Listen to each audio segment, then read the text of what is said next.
안녕하세요. 이런 쌀쌀한 날씨에 손을 후후 불어가며 군고구마를 먹고 있으니 이곳이 천국이 따로 없는 것 같습니다. 요즘은 군밤이나 군고구마 파는 곳을 찾기 힘들더라고요. 이런 것도 전부 편의점에서 파는 시대가 되었으니까요. 길거리에서 파는 건 추운 겨울에 기다려 먹는 재미가 있었는데 조금 아쉽습니다. 제 소개를 먼저 하자면 저는 나이 40대의 돌싱입니다. 아이 하나 키우면서 감정적으로 힘들게 살다가 지금은 제 마음의 안정을 되찾고 행복한 추억만 안고 살고 싶어 노력하는 중이랍니다. 제 결혼 생활은 꽤 힘들었습니다. 바로 마마보이 같은 남편 때문이었죠. 지금은 그 마마보이 다시 마마님께 반품하고 어느 정도 회복을 마친 상태랍니다. 그런 제 이야기를 한번 시작해 보겠습니다. 끝까지 들어주시면 고맙겠습니다. 저는 어릴 때 참 힘들게 살았습니다. 다른 것보다도 제가 초등학생일 때 지게차를 운전하시던 우리 아버지께서 일을 하던 중에 차량이 전복되는 사고로 다리 한쪽을 못 쓰게 되었기 때문입니다. 그때는 지금보다 의료 환경이 좋았을 때가 아니라서 사고를 당한 다리로 평생 절면서 살아야 한다는 판정을 받게 되었습니다. 그러다 보니 자연스럽게 지게차 운전을 그만두게 되었고 저는 절름발이 딸이라고 놀림을 당하면서 살아야 했습니다. 우리 어머니는 생계를 책임지기 위해 일선에 뛰어들게 되었죠. 전업주부였던 우리 어머니는 할 수 있는 일이 많지 않았습니다. 그럼에도 불구하고 우리 세 식구 입에 풀칠을 하기 위해 열심히 발에 땀이 나게 움직이셔야 했어요. 아버지도 절름발이었지만 구인구직을 하기 위해 열심히 돌아다니셨습니다. 하지만 지금처럼 장애가 있는 사람에 대한 시선이 곱지 않았기에 아버지가 일을 할 수 있는 곳은 없었습니다. 집에서 살림을 하게 된 아버지는 가끔씩 저를 위해 학교에 찾아오곤 하셨습니다. 학교 끝나고 집을 가야 하는데 비가 정말로 많이 쏟아지는 그런 날이었습니다. 아버지는 절뚝이는 발을 질질 끌고 힘겹게 언덕길을 올라 학교에 도착해서 저에게 우산을 건네주셨을 때 저는 감동보다는 수치심이 먼저 들었어요. 지나가던 친구들이 뭐야, 은지 너네 아빠 장애인이야? 절름발이야? 하는 소리를 아무렇지 않게 건넸기 때문이었죠. 그 다음날 학교 전체에 소문이 났고 저는 절름발이 딸이라고 엄청나게 놀림을 당하게 되었습니다. 어린 마음에 아버지한테 다음부터는 쪽팔리니까 학교에 오지 말라고 큰 소리를 냈고요. 비가 오면 비를 맞고 집에 가곤 했습니다. 돌이켜보면 아버지께서는 많은 상처를 받으셨겠죠? 하지만 그때 저는 철이 없어 몰랐습니다. 그저 친구들이 놀리는 게 싫었고 우리 아버지가 장애가 있다는 사실을 꽁꽁 숨기고 싶어서였죠. 아버지와 저의 사이는 걷잡을 수 없는 깊은 골이 생기게 되었습니다. 커서는 물론 무척 후회하고 죄송스러웠죠. 아버지한테 그랬으면 안 되는 것이었는데요. 저의 이런 엇나가는 마음과 달리 아버지는 저를 늘 사랑해 주시고 아껴 주셨습니다. 어린 마음에 저는 그게 더 부담스럽기도 했어요. 제가 중학생이 되었을 때는 사춘기까지 겹쳐 아버지께 더 많은 화풀이를 하곤 했습니다. 학교에서 친구랑 싸우고 돌아오면 그게 다 아빠가 절름발이어서 장애가 있어서 친구들이 나를 우습게 보고 그런 것 같았고 성적이 떨어져도 아버지 때문에 신경 쓰여서 그런 것 같다는 생각이 들었어요. 제가 점점 마음의 문을 닫으니까 아버지한테 잘해야겠다, 오해를 풀고 화해해야겠다 하는 그런 생각이 점점 멀어지더라고요. 우리 어머니는 그런 내 마음도 모르고 늘 아빠한테 잘해야 된다면서 아버지 수발을 들게 했습니다. 나이도 어리고 사춘기까지 온 자식이 누가 병든 아버지 수발을 들고 싶겠습니까? 그때 저는 너무너무 싫었습니다. 그렇게 중고등학생 시절을 보낸 뒤 대학을 가게 되었는데 자취를 할 수 있는 형편이 아니어서 통학을 하게 되었습니다. 정말 1시간 반 거리의 학교를 다니면서 틈틈이 아르바이트를 하고 돈을 모아야 했기에 정말 더더욱 피곤하고 힘들었죠. 어렵사리 대학을 졸업하고 나서 열심히 취업 준비를 한 결과 목표하던 회사에서 합격 통보를 받았습니다. 저는 정말 하늘이 떠나가라 소리를 질렀죠. 기분이 너무 좋았습니다. 꽤 괜찮은 식품 기업이었고 중견 기업이라 회사 복지도 참 좋았어요. 가끔 가다가 냉동 만두를 박스로 챙겨주곤 했는데 우리 가족은 그 만두를 참 좋아했었거든요. 거기다가 식품도 전부 할인이 되고 가게에 도움이 돼 정말 행복했답니다. 냉동 만두를 한 박스 들고 오는 날은 주변 집들까지 전부 만두 굽는 냄새가 진동했을 정도였습니다. 그런 저에게 28살쯤 회사 동료의 조선으로 소개팅이 들어오게 되었어요. 사는 게 바쁘고 힘들고 집안을 여러모로 돌봐야 했기에 연애 같은 건 꿈도 꾸지 않았습니다. 하지만 소개팅이 떡하니 들어오니까 설레더라고요. 소개팅 당일에는 준비도 철저히 해서 나갔습니다. 소개팅남은 생각보다 멀끔하고 진중한 성격인 것 같더라고요. 뭐 하나를 해도 고민을 많이 하는 성격이었죠.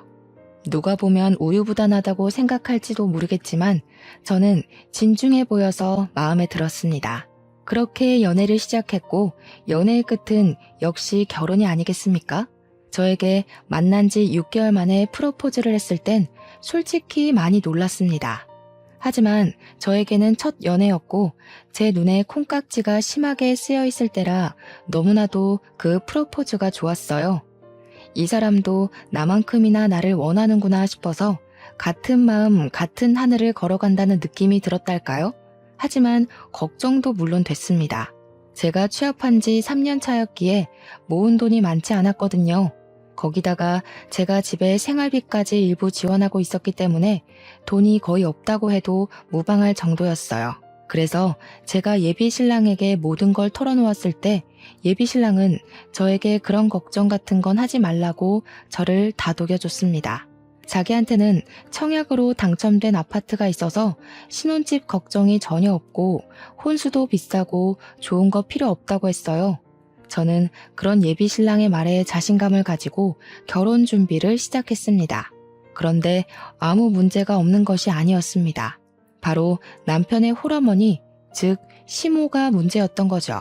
처음 인사드리러 간 날은 제가 긴장도 많이 했고 잘 보이고 싶었는데 시모한테는 만만한 이미지를 심어줬던 것 같습니다. 그날 저한테 정말 취조하듯이 하나하나 다 캐물어 보셨거든요. 제가 진땀이 줄줄 흐를 정도였고요. 인터넷 사연에서만 보던 그런 사람이 나타난 거였죠. 대학은 어디 나왔냐, 부모님은 뭐 하시냐 하시길래 어머니는 마트에서 일하시고 아버지는 집에 계신다고 했죠. 그러니까 그 집 남자도 하는 게 전혀 없네 하시면서 혀를 차시더라고요. 그래서 그게 아니라 사고로 한쪽 다리를 절게 되어서 일을 못 하시는 거라고 솔직하게 말씀을 드렸습니다. 그러니까 시모될 사람이 저한테 사고 보상금은 받았니? 집에 현금 좀 있어? 하는 겁니다. 제가 그 말을 받아쳤어야 했는데 그놈의 첫 만남이 뭔지 제가 바짝 얼어서 아무 말도 못하고 말았어요. 예비 신랑이 뭘 그런 걸 물어보고 있냐고 예비 시모를 타박하고 나서야 정신이 제대로 들었을 정도였으니까요. 예비 시모는 거기서 멈추지 않고 이런 거 하나하나 다 알아야 하는 거라면서 현금이 얼마나 있는지가 제일 중요하다 했죠. 그래서 그때가 무척 과거이고 일하다가 난 사고라 보상금은 못 받았다. 생활비도 제가 보태고 있는 상황이라고 솔직하게 말했습니다. 그러니까 눈에 쌍심지를 켜고는 설마 결혼해서도 생활비 보태는 거 아니지? 우리 아들 뼈 빠지게 번 돈 그런 데다가 쓰는 거 절대 반대라고 하시더라고요. 그래서 저도 웃으면서 나름 반격을 시도했죠.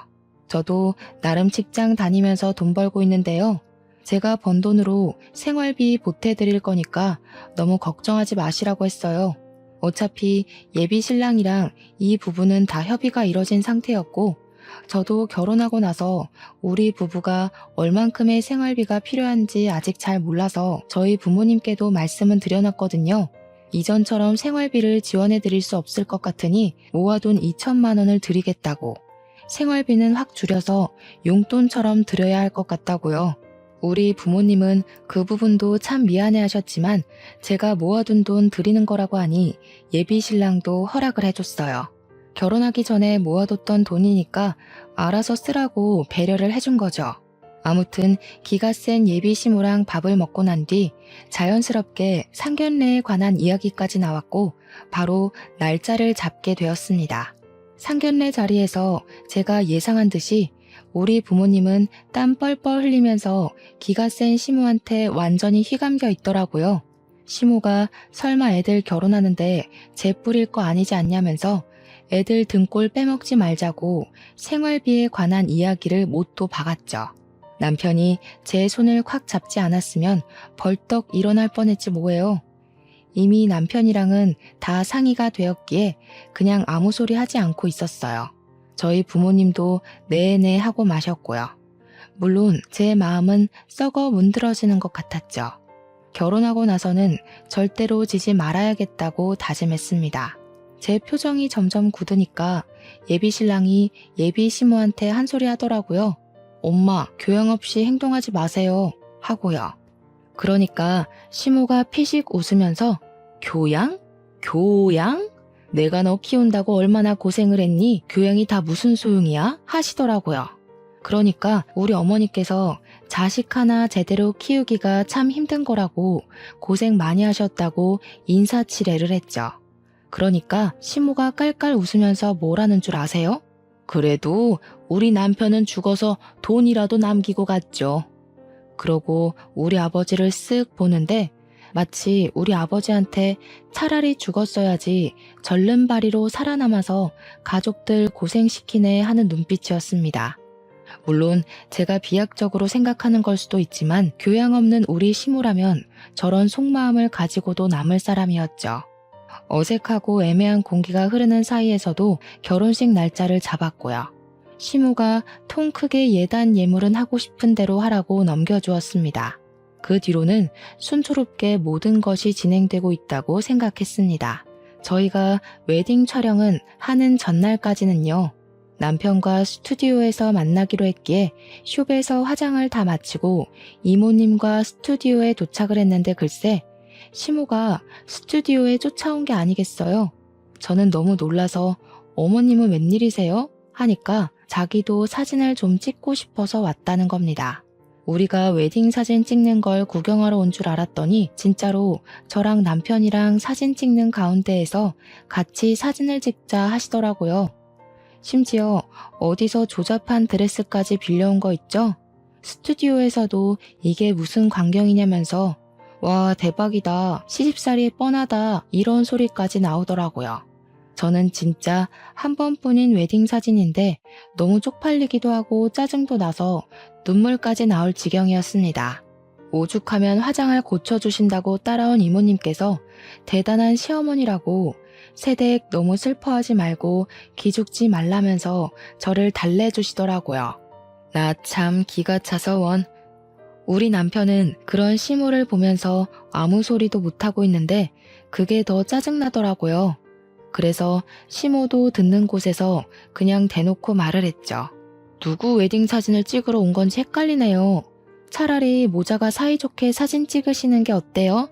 저는 그냥 집에 갈게요.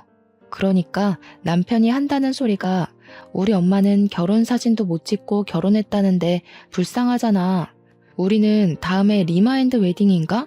그런 거 하면 되는 거 아니냐고 나불나불 거리는 거 있죠? 우리 둘이 찍어야 할 사진에 시모가 하나하나 낀 것도 모자라서 남편이랑 둘이서 사진 찍는 걸 뻔히 봤는데 리마인드 웨딩이라고 안 따라올 사람인가 싶더라고요. 그래서 그냥 웃는 얼굴로 말했어요. 그러지 말고 그냥 어머님이랑 평생 사는 건 어때? 나랑 단둘이 사진 하나 못 찍으면서 어머니랑 어떻게 떨어져 살으려고. 그러니까 제 웃는 얼굴이 진짜 웃는 얼굴이 아니라는 걸 깨달은 남편이 그제야 시모한테 나가라고 하더라고요. 이제는 우리 둘이 찍을 테니까 시모 보고 그만 집에 가보라고요.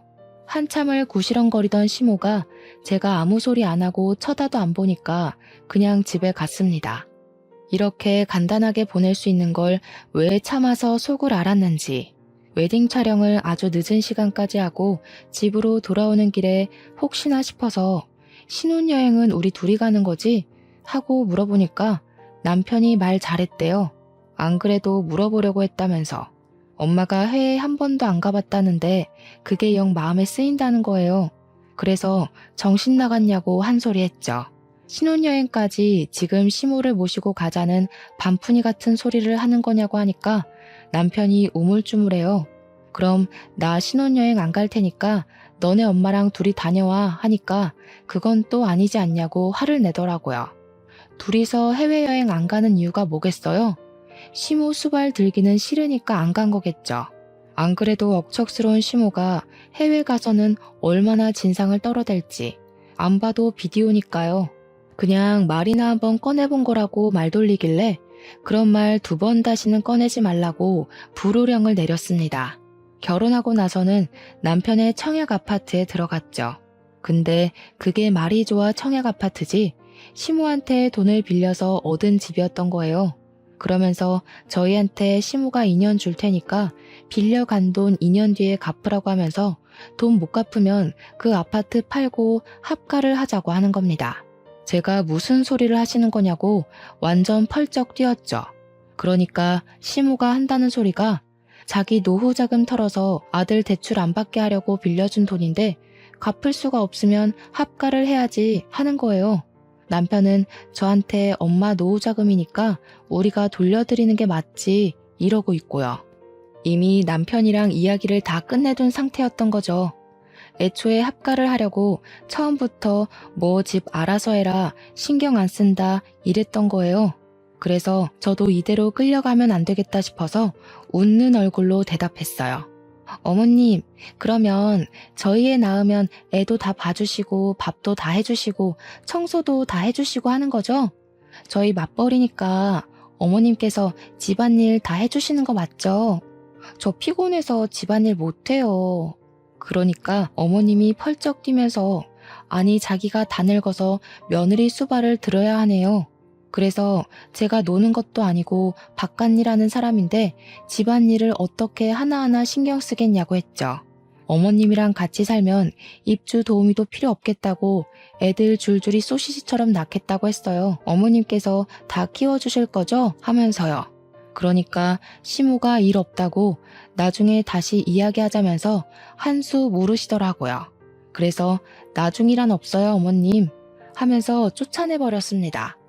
남편은 저한테 어떻게 늙은 어머니한테 그걸 다 시키겠다는 소리를 아무렇지 않게 하냐고 저를 타박하더라고요. 그래서 그럼 네가 할래? 나는 맞벌이 하면서 집안일까지 신경 못 써.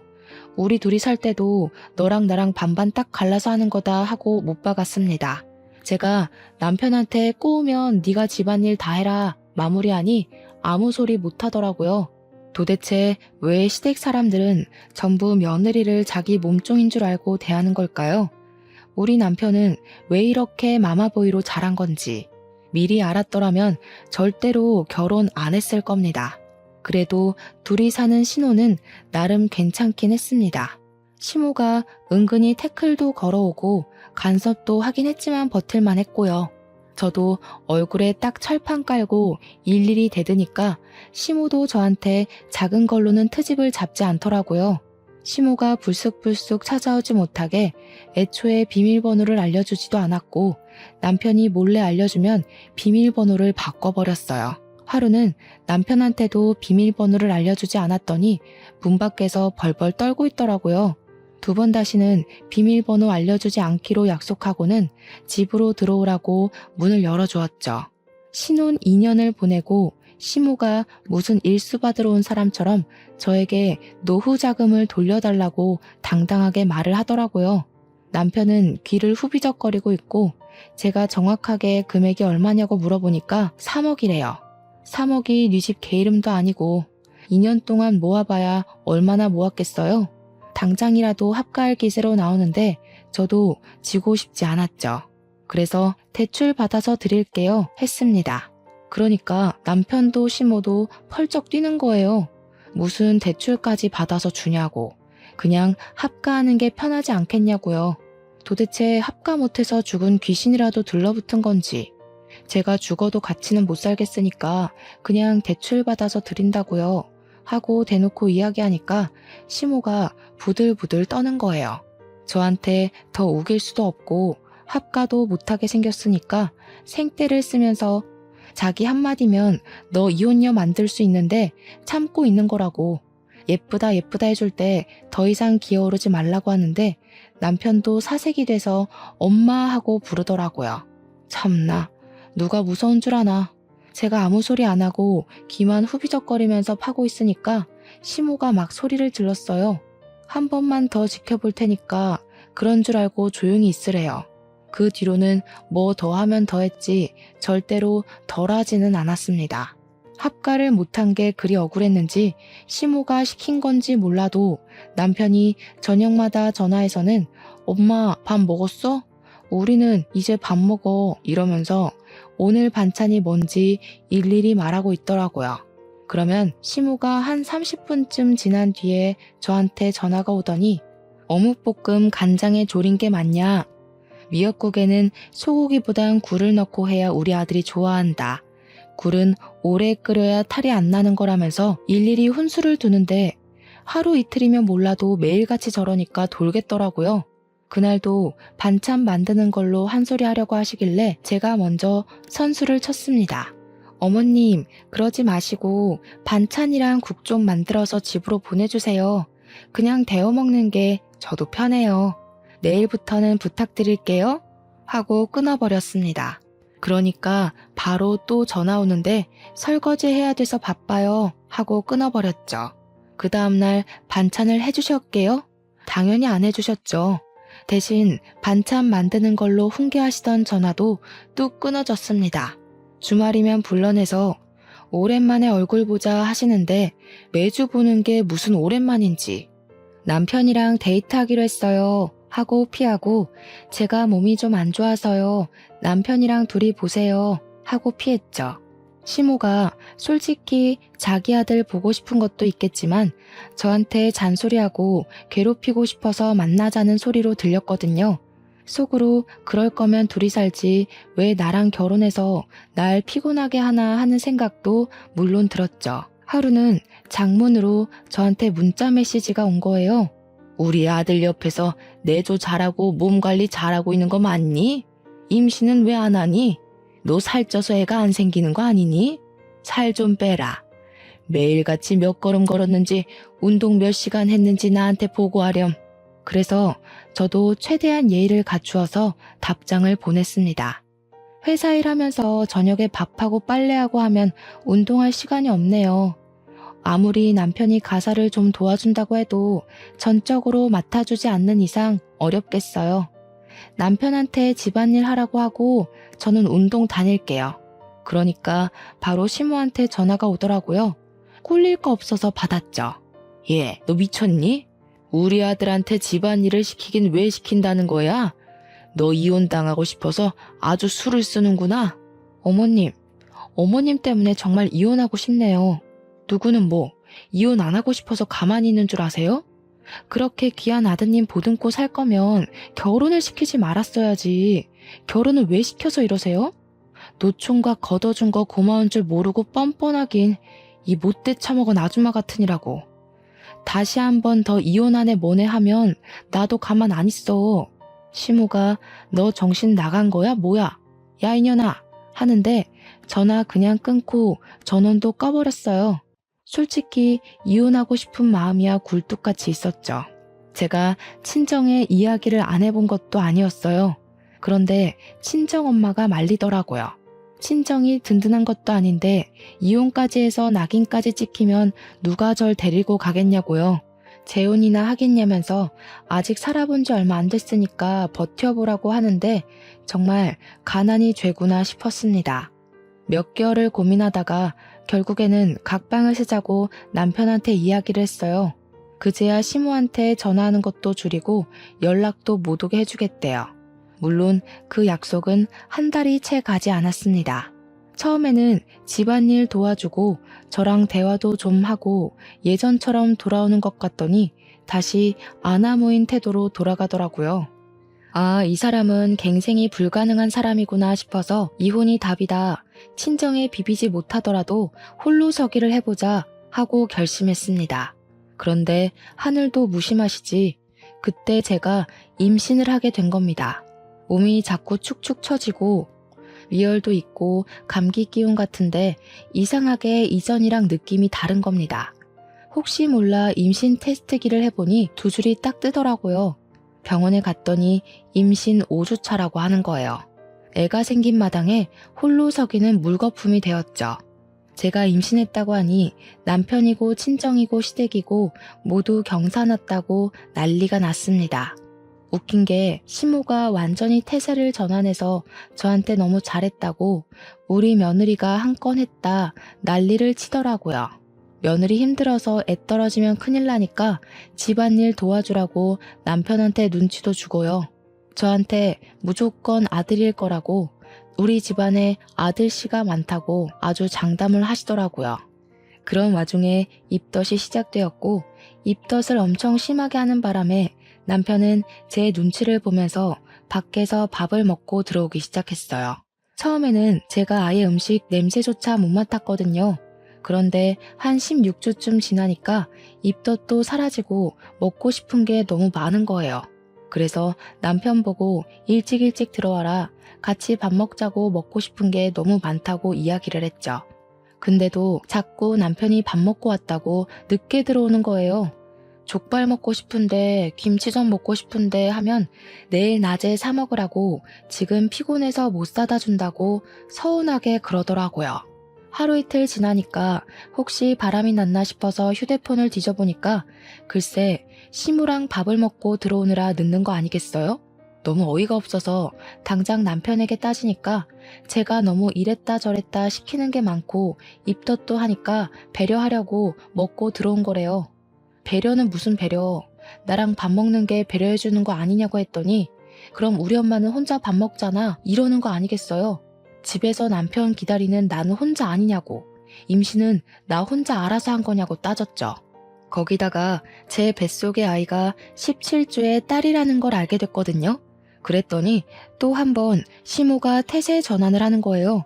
아들인 줄 알았더니 어떻게 딸을 가질 수가 있냐면서 이제 집안일도 좀 하고 산모가 움직여야 애가 쑥쑥 나오는 거라고, 남편한테 집안일 시키지 말고 스스로 하라고, 나중에 애 낳고 어떻게 살림하려고 하는 거냐며 제 바가지를 긁었습니다. 와, 저는 뱃속의 아이 때문에 잠도 제대로 못 자는데 코 골면서 자는 주제에 손 하나 까딱 안 하는 남편이 너무 미웠어요. 그래서 저도 남편한테 아예 반기를 들었죠. 당신 좀 앉아봐. 임신, 출산, 육아는 나 혼자 하는 거야? 그런 거면 나도 정당한 대가를 받아야겠어. 아이에 대한 책임은 반반인데 임신도 출산도 다 나 혼자 하니까 불공평해. 임신 기간, 출산의 위험수당까지 계산해서 최저시급이랑 주휴수당 계산해서 줘. 그러니까 남편이 펄쩍 뛰는 겁니다. 저는 아직 말이 끝나지 않았다고 혼자 죽을 것 같은 고통 참고 애 낳아야 하고 며칠간 몸조리 해야 되고 수유도 해야 되고 시터 비용, 출산 비용, 산후조리 비용 다 대라고 했더니 기가 막힌다고 하더라고요. 내가 고통받는 만큼 너는 돈으로 계산하라고 했더니 저한테 네 약이면서 왜 자기한테 돈 내라고 하는 겁니다. 내 약이면 당신은 친권, 양육권 다 포기한다는 소리지? 그러니까 또 뭐 시모한테 봐달라고 하면 된다, 어린이집 보내면 되지 않냐 하는데 어린이집 대기번호 받는 게 얼마나 힘든 건지 모르나 보더라고요. 자기한테 뭘 바라길래 이런 소리를 하냐고 물어서 그냥 제가 말한 대로 다 해달라고 했어요. 네가 집안일을 했으면 얼마나 했냐고요. 너네 엄마도 집안일 시키지 말라고 하는데 가사 도우미 쓰겠다고 하니까 한숨만 푹푹 쉬더라고요. 저한테 육아휴직 내면 외벌이인데 생각이 있냐고 없냐고 따지더라고요. 그날 이후로 냉전이 시작되었고 저는 남편과 대화조차 하지 않는 상태로 딸아이를 출산했습니다. 산후조리원까지는 남편이 돈을 내줘서 갔는데 시모가 딸 낳은 주제에 조리원에 들어간다고 한 소리 하대요. 세상에, 아들 낳아야지만 조리원에 갈 수 있는 법이라도 있는 건지. 제가 어이가 없어서 아들이든 딸이든 핏줄 낳은 건데 뭐가 그렇게 문제라고 몸조리도 못하게 하는 거냐고 따졌습니다. 아들, 딸 차별하는 인터넷에서 보던 막장 시모냐고 되물었더니 저한테 우리 아들 밥 못 챙겨 먹을까 싶어서 그런 거다 하시더라고요. 조리원에서 남편 밥 다 주는데 뭐가 문제냐고 하니까 이번에는 우리 아들 잠자리 바뀌면 고생해서 그런 거래요. 아니, 당신 아들 코 골면서 잘만 자던데. 제가 병원에 입원했을 때도 내내 코 골고 자고 있어서 간호사가 눈치까지 줬었거든요. 어머님, 잠자리 바뀌면 못 잔다던 사람이 코를 너무 골아서 간호사도 눈치 줬어요. 아내가 출산하고 입원해 있는데 그렇게 꿀잠 자는 사람 처음 봤대요, 글쎄. 그러니까 걱정하시려면 제 걱정을 좀 해주시는 게 어떨까요? 출산하고 제가 힘들었죠. 저 인간이 힘들 일이 뭐가 있겠어요, 어머니? 남편 자는 거 제가 동영상 찍어둔 거 있는데 한번 보실래요? 눕자마자 코부터 고는데 누구 닮았는지 신기하더라고요. 그러니까 시모가 킁킁 하면서 남편한테 엄마 집 와서 쉴래? 잠자리 바뀌니까 힘들지? 하더라고요. 우리 남편 장학에도 산후조리원에 산모들 많아서 부끄럽다면서 시댁에 가더라고요. 다른 집은 남편이 수유도 도와주고 유축도 도와준다던데 저는 혼자서 낑낑거리면서 하고 있었죠. 우리 남편은 다른 남편들이 아기 보느라 정신없을 때 시무랑 둘이 와서 면회 시간에만 쓱 보고 가더라고요. 저한테 애 얼굴이 왜 이렇게 빨간색이냐며 원숭이 같다고 하는데 시모는 제 얼굴 한번 보고 딸아이 얼굴 한번 보더니 성형수술비 좀 많이 나가겠네 하더라고요. 누가 봐도 남편 판박이죠? 자세히 보니까 어머님도 좀 닮았는데 어머님 유전자인 것 같으니까 수술비 적금 꼭 들어주세요. 그랬더니 둘 다 똥 씹은 표정으로 나가더라고요. 그렇게 조리원에서 퇴소하고 나서부터 진짜 육아전쟁이 시작되었습니다. 시모가 도와주면 된다고 호언장담을 하던 남편의 말과 달리 시모는 단 한 번도 도와주러 오지 않았고요. 친정에 이야기했더니 엄마가 와서 도와주시겠다고 하더라고요. 아빠도 와보고 싶어 하셨지만 다리가 불편해서 오래 움직일 수 없어서 못 오신다고 했어요. 친정 찬스로 그래도 밤에 잠은 자면서 아이를 케어했는데 엄마가 일을 하시니까 언제까지 도와주실 수가 없었어요. 그중에서 새벽 수유가 정말 힘들었는데 전몸살까지 겹치는 바람에 남편에게 도와달라고 낑낑거리면서 이야기를 했죠. 유축해놓은 거 데워서 먹여만 주라고 너무 아파서 못하겠다고 하니까 무슨 애엄마가 엄살이 그렇게 심하냐고 타박을 하는 겁니다. 내일 출근해야 하는데 지금 잠 깨면 어떻게 자라고 하는 거냐고 그 말에 너무 서러워서 제가 소리를 쳤어요. 내가 밖에서 애 낳아왔어? 네 딸인데 어떻게 그런 식으로 말을 할 수가 있어? 네가 애한테 해준 게 뭐야? 목욕 한번 씻겨준 적 없는 사람이 저러니까 화나서 소리를 쳤더니 그 새벽에 시모한테 스피커폰으로 전화를 걸대요. 엄마가 와서 좀 도와줘. 나보고 애 젖을 먹이라 하잖아. 그게 뭔 소리냐? 우리 아들이 젖이 나와 뭐가 나와? 그래서 저도 전화기에 대고 소리를 꽥 질렀습니다. 유축해놓은 거 먹여달라 하는데 그게 뭐가 문제예요? 그거 하나 못할 거면 애는 왜 낳았어? 너네 먹여 살리려고 일하는 우리 아들이 불쌍하지도 않니? 아들, 자는데 자꾸 피곤하게 굴면 우리 집 와서 자고 출근해. 남편이 전화를 뚝 끊더니 우리 엄마 말 들었지? 이러면서 의기양양하게 굴더라고요. 그 말에 너무 열이 뻗쳐서 그 새벽에 전몸살로 퉁퉁 부은 몸을 이끌고 짐을 싸서 친정으로 갔습니다. 남편이 짐 싸는 저를 보면서 너 뭐하냐? 하는데 꺼지라고 너랑은 못 살겠다고 했어요. 네 입으로 네 자식이라고 한 내 자식 데리고 나갈 테니까 너는 아빠 노릇 할 생각도 하지 말고 권리도 찾으려고 하지 마. 황당해하고 있는 남편 놈을 뒤로하고 택시 잡아서 친정으로 울면서 갔죠. 제가 엉엉 우니까 엄마도 아빠도 놀래서 이게 무슨 꼴이냐고 그 새벽에 잠옷바람으로 달려 나오셨어요. 시모가 나한테 이혼당하고 싶냐고 막말한 거, 남편이 마마보이라는 거 죄다 일러바치니까 엄마도 아빠도 황당해 하셨습니다. 엄마가 그 정도였냐고 하는데 제가 그냥 참고 살라며 하며 빽 소리를 질렀죠. 아빠는 엄마한테 한 소리 했어요. 우리 딸이 최우선이지 어떻게 딸한테 참고 살라고 할 수가 있냐며 온 가족이 서로에게 미안하다고 이야기하면서 그날 밤 오래간만에 푹 잠을 잤습니다. 다음날 날이 밝자마자 시모가 저한테 전화를 해서는 어디냐고 집 나갔다면서 하고 묻더라고요. 한 번은 단판을 지어야겠다고 생각이 들어서 친정 왔다고 이야기를 했더니 콧방귀를 끼더라고요. 뭘 잘했다고 거기 가서 앉아있냐고, 남편 흉보고 다니는 거 아니냐, 이혼당하고 싶냐, 또 똑같은 레퍼토리로 저를 싸잡아서 혼내더라고요. 그래서 제가 그랬죠. 내가 이혼을 왜 당해? 당하는 건 아줌마 아들이지. 나 이미 이혼하자고 했거든?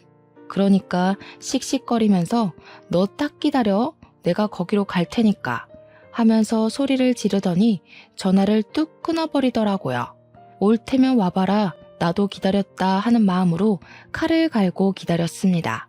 진짜 오려나 싶었는데 기대했던 대로 씩씩거리면서 진짜 찾아왔더라고요. 저희 친정이 주택이라서 골목길 안쪽에 굽이굽이 있어서 찾기도 힘든데 어떻게 한 방에 딱 찾아왔더라고요. 웃긴 게 남편도 같이 씩씩거리면서 따라온 거 있죠? 문 열어준 아빠가 놀라서 엄마도 호출을 했어요. 마트에서 일을 하고 있다가 헐레벌떡 집으로 오셨더라고요. 5명이 거실에 둘러앉아 있는데 흥분이 가라앉지 않는 건지 시모가 씩씩거리면서 저한테 삿대질을 하면서 이야기를 하더라고요. 애가 배운 게 없어서 그런가 나한테 아줌마 아줌마 하대? 어디 쥐뿔도 없는 게 무슨 자존심이야? 그래서 저도 지지 않고 받아쳤죠. 몇 년 동안 나한테 이혼 가지고 협박하더니 내가 한다고 하니까 무섭나 봐? 그 나이에 애까지 달려서 이혼하면 누가 받아준다냐? 누가 받아줘야 이혼해요? 마마보이도 이혼 사유 되더라. 아줌마가 나한테 보낸 이혼 협박 문자 내가 다 가지고 있어. 그거 증거로 다 제출할 거고 재산 분할도 요청할 거야. 그랬더니 시모가 제 머리채를 확 잡아채면서 누구 아들을 이혼남으로 만들어? 하면서 악을 쓰더라고요. 저도 같이 머리채를 붙잡고 아줌마 아들이 나한테 한 짓이 얼만데 이혼 당해도 싸지 하면서 되받아쳤어요. 내 새끼 친권, 양육권 다 들고 올 거고 양육비도 꼬박꼬박 받을 거니까 각오하라고요. 우리 남편이랑 엄마가 놀래서 저랑 시무랑 뜯어말리고 있는데 아빠가 딱 한마디 하셨습니다. 교양 없이 굴 때부터 알아봤어. 어디 쌍놈의 옆에 내가 우리 귀한 딸을 그딴 식으로 괴롭히고 머리채까지 뜯어? 당신 덜 자란 아들 평생 옆구리에 끼고 살아. 아예 젖까지 먹이지 그래? 내 딸 고생시키지 말고 아들 수발이나 들면서 사셔. 아이고 누가 그런 말하면 무서워서 벌벌 떨 줄 알고? 그쪽이나 평생 한쪽 다리 절면서 딸한테 기대 사셔. 나도 하자 있는 부모 딸린 계집애 처음부터 집에 들이기 싫었어. 떡하니 아들이라도 낳았으면 몰라. 그 말에 우리 엄마가 부엌으로 가서 김장할 때 쓰는 굵은 소금을 시무랑 남편 얼굴에 패대기 치듯 뿌렸어요. 놀래서 도망가길래 엄마가 부정 탄다고 2번 다신 오지 말라고 현관문을 쾅 닫아버렸습니다.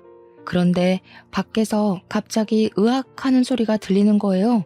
아직 추운 겨울이었고 우리 집이 다세대 주택 2층이었거든요. 전날 눈이 펑펑 왔고 살짝 녹은 다음 얼어붙었기에 돌계단이 미끄러운 상태였습니다. 남편이 그 계단을 씩씩거리면서 내려가다가 그만 자빠진 거예요. 엉덩방아를 찌으면서 내려간 게 아니라 얼굴부터 엎어지면서 막 대굴대굴 구른 거죠. 좁은 돌계단을요. 시모가 놀래서 아들아 아들아 하면서 119 좀 불러달라고 엉엉 울고 있는데 자세히 보니까 남편 무릎이 돌아가 있더라고요. 일단 놀래서 119는 불러줬죠. 그날 저녁에 시모한테 전화가 오더니 우리 아들 무릎뼈가 부러지면서 십자인대가 파열됐고 그 탓에 다리를 절게 됐다면서 저보고 책임을 지래요. 엉엉 울면서 저한테 빨리 와서 병수발을 들어야지 뭐하고 있냐고 소리를 치는 겁니다. 저는 너무 고소해서 웃음이 날 것 같았죠. 제가 거길 왜 가요?